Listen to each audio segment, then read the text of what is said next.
What was your worst date? In college. We were supposed to have a coffee date. He arrived late. The conversation was torture because he didn't want to talk. He looked distracted. I asked him why. He said his buddies were drinking in his dorm and he wanted to go with them. I said, "Cool, you don't have to stay." He left. The end. Actually, that wasn't the worst. The worst was the dinner date I had at Applebee's or similar place.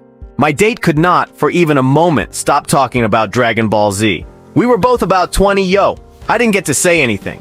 Shame because he was super handsome,